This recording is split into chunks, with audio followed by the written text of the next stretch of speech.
and it's very hard to talk about this because people will just be like, "Oh, you're a hater," and I hate that. I hate that. I want to be able to talk about things without being branded as anything, or a shill if you like it, or if you say something good about it. We would be honored if you would join us. What's going on, everyone? So I typed Star Wars into Google like I do sometimes, and you get like the latest news, and this is one of the articles that popped up. So I want to talk about it, and before I begin, I do want to say that it's as a Star Wars YouTuber, it's a little bit difficult to even talk about The Last Jedi anymore because it's so taboo. People are very like, oh, you're either a hater or you're a shill. You're toxic, or you love everything that Disney puts out. And that's for the people who know me and have met me personally. At conventions and things like that, or at least know my personality somewhat from seeing me in videos. I hope you guys understand that I am neither of those things. I just tell things kind of like how I feel like it is. At the end of the day, I am no one special. I am just a Star Wars fan, and I've been fortunate enough to receive the love that I have received from you guys, from making the sick content that I do.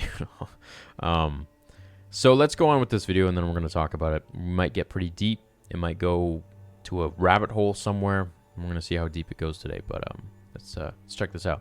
The actress discussed the lukewarm reception the sci-fi film received from fans who gave the film a poor audience score on review compilation website Rotten Tomatoes, which is true.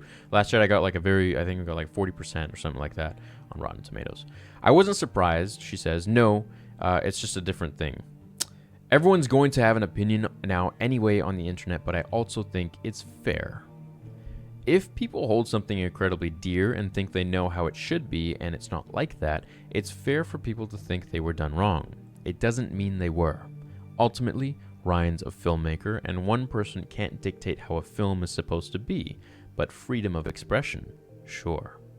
So, couple things. And these two things are going to probably lead this video into a very, very wormholey black hole place where we're going to be talking about a lot of different things, because there's a lot of things I want to say. Now, I want you guys to first and foremost know that I'm not a hater and I'm not a shill. So I'm just telling it like how I feel, and I'm not looking to get invited to any Disney events or anything like that. I think that's out of the window anyways at this point, because I am pretty free with my expression, and I do tell it how I feel. And at the end of the day, I'm no one special. I'm just a Star Wars fan. I'm just like you guys. Just a fan, and I've been fortunate enough to have the love that I've been given by you guys, as I said. So, now she says, if people hold Star Wars close to themselves, which we have for 40 years now, it's okay to feel entitled to it. And if we get a story that is not what we expected, then it's fair to feel disgruntled and not happy about what we got. But Ryan is a filmmaker, she says, and one person can't dictate how a film is supposed to be, but freedom of expression is okay. So here's what I gotta say. Okay, if you are like my parents, who grew up with the movies in the original trilogy, and they went and saw it in the theaters, then Star Wars from the very beginning, before any of us do. If you are like myself, who grew up on the prequels and got to see the Phantom Menace when they were 9 years old in theaters, then you are in the very middle, and you probably know Star Wars, I would say, maybe better than everybody, because we were around when like LucasArts was popping, all the games were coming out, all the like extra lore was coming out. Star Wars was reborn, it was resurrected, and it was in 1999, and the Phantom Menace just came out, and Star Wars was like, the prequels were being made. This was like the time, and I remember that time very well. So yeah, if you were like me and you raised in the prequels and we're right in the middle, and we know like all the lore, we've read everything, and the same with the original trilogy. You guys have read all the lore. At least if you're in like a above average Star Wars fan, you guys have gone above and beyond from the movies, and you've read the comics and everything after that. You know where some of the characters have gone, like Luke and this and that. Now, if you're a sequel trilogy fan, and you have been introduced to Star Wars with the sequel trilogy, then you don't know anything else.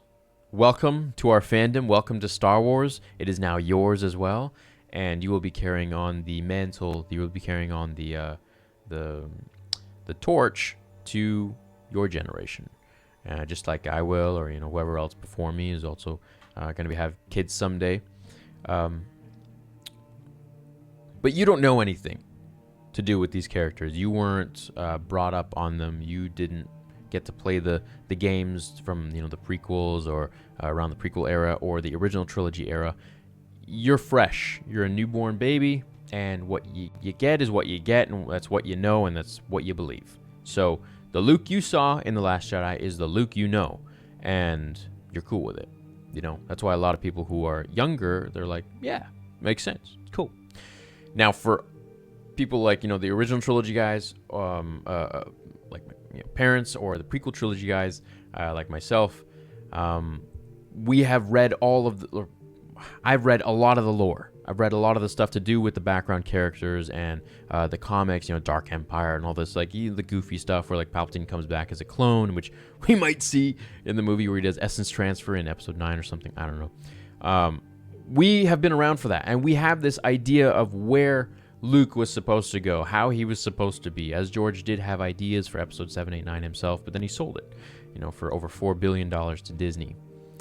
So we have an idea of where these characters are, not only just from having years and years and years of repetitive conditioning from watching the originals and prequels to theorize and create fan fictions in our own minds, even if not made on YouTube or written down or anything. We have a preconceived idea of where these characters are going. What happened with Luke? We take Luke from Return of the Jedi, and we take Luke from The Last Jedi. They're two very different beings, and that's why Mark Hamill himself has said that Luke in The Last Jedi is like a Jake Skywalker. He's not my Luke Skywalker. He's like a different Luke. That's why he told Ryan, I fundamentally disagree with everything you've done with my character because it's just different. And he knows Luke Skywalker better than any human on the face of the planet because he is Luke Skywalker. He was around during filming and reading the different scripts. There was one script, a variant where he was supposed to actually put on Darth Vader's helmet after Darth Vader died and saved him. And he was supposed to say, "Now I'm Darth Vader." So he's been through it all, right? If we think we know him, know the character, he knows the character because he is the character and he's played the character. So if the man himself says that, I'm going to take his word for it that, this is not his Luke Skywalker. And the reason for that is because we have had a preconceived notion for 40 years of who Luke is. Now, it is absolutely fine for Rian Johnson to come in and create a story. However, I do believe there is a moral responsibility when you are carrying the torch to explain a story that has been explained for over 40 years to a fandom that has created stories, not just themselves in their own minds, but followed the stories that have been printed and made and drawn in comics and lore and this and that from Lucasfilm and LucasArts and all this and that themselves. To know that Luke, did create a Jedi temple and he became this like unbelievably super powerful being. Like he could like kill like Goku and Superman at the same time, all at once in Legends at his full power.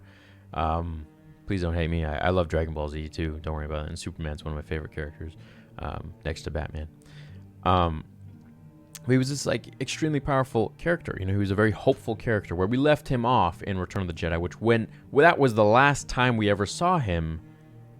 And then when we see him again in The Last Jedi, he's a very different being. So they needed to provide some backstory, I think, and hopefully they might, to see where he changed along the way. And they did that in The Last Jedi, but at that point it was too late because it was just so sudden and it was so quick because we had 40 years of knowing what this character is like, and we have this idea of who he is supposed to be, and where we left him off was celebrating with his friends, where he was happy, where he had just thrown his lightsaber away when the Emperor said, "Join me or die."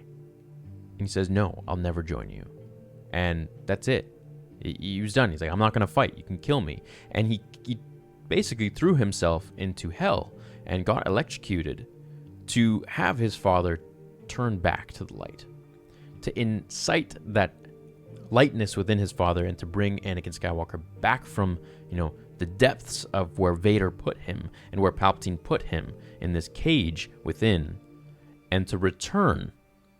And that's the Luke that we know. That's the Luke I know. He was my hero as a kid. Luke Skywalker was a beacon of hope. And where a lot of people go in their lives, these movies are movies, but at the end of the day, these characters are no different than, folklore characters like whoever that you want to call upon in times of darkness or depression. What would Luke do in this character? Or maybe you like, what would Goku do? Or Superman or Batman or whoever it might be, or Wonder Woman, whatever.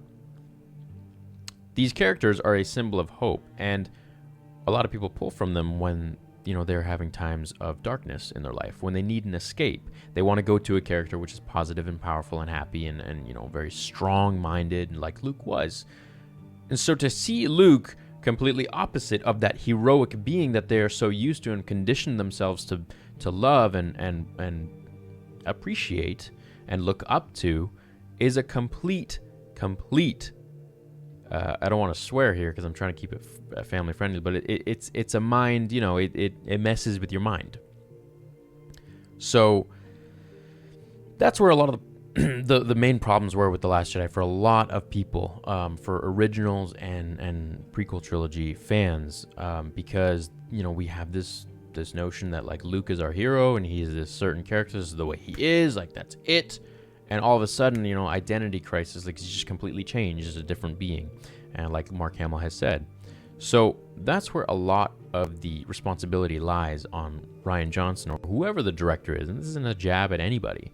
This is just a certain moral responsibility that you have as a filmmaker or a writer to uphold a certain lineage, consistency with a character that has been established for over 40 years, especially by someone who was as brilliant as George Lucas, who wrote this character and made him, what he is today. So I feel like that is the main issue that a lot of people have with The Last Jedi. And at the end of the day, it is okay to feel robbed because it's more than just a character. It's, it's a sign of hope for a lot of people. And that sign of hope now, it's a character that you don't really want to pull on that mopiness and feeling defeated when you are in life feeling defeated and broken and depressed. So if you're having a bad day, do you want to pull on the Luke Skywalker from The Last Jedi, or do you want to pull on the Luke Skywalker from the end of Return of the Jedi? I know my answer. So that's how I feel about The Last Jedi in general. And it's very hard to talk about this because people will just be like, "Oh, you're a hater," and I hate that. I hate that. I want to be able to talk about things without being branded as anything or a shill, if you like it, or if you say something good about it. I'm not here to get movie tickets from Disney. I can pay for my own movie ticket. I'm not here to win the appraisal of companies, these men in suits and women in suits that run these companies. I'm not here for that. I'm here to enjoy a story that is Star Wars, and that's the end of the day. I'm a fan. I'm the one paying their bills, and so are we. Let's not forget that. And that brings me to another thing. That's why Solo bombed, is not because it was a bad movie, because it was a brilliant movie made by Ron Howard, who I think is very talented. I'm a big fan of him, and he actually saw the fan film, the Vader fan film. Which I haven't told anybody about. But it didn't do well because of the backlash from The Last Jedi, which were all the reasons that I just explained. So, but it was a fun movie. I enjoyed it. Now we're getting off to a different topic here. So I would like to know what you guys think about her comments here. I think, her acknowledging that it is fair, and it's very, very nice of her to actually see that, people hold something incredibly dear and they think they know how it should be. We're going to feel like a little weird. It's like you got a girlfriend or a boyfriend that for like 40 years, or a husband or wife, for 40 years. And all of a sudden one day they're just like a completely different person. You're going to be like, it's kind of weird.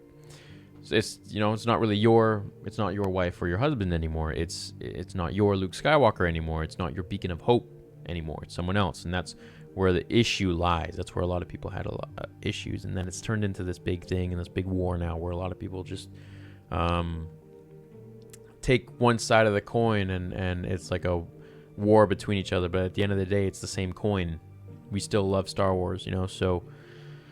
Let's just see what happens with Episode 9. At the end of the day, I'm going to support Star Wars, and I love Star Wars because I honor what George Lucas has done and his legacy, and I want to see, what they add on to with it. I want to see what Lucasfilm does with it.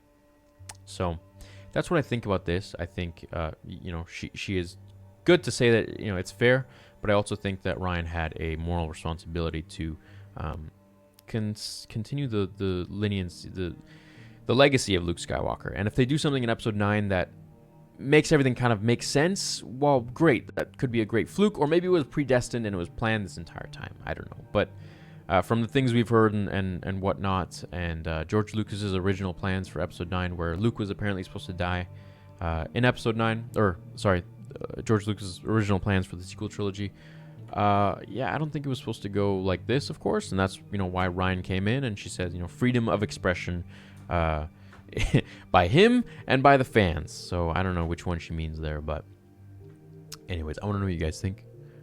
This is not a war. I just want to know what you guys think about this. So I feel like we can talk about it. Hit like on this video if you enjoyed it.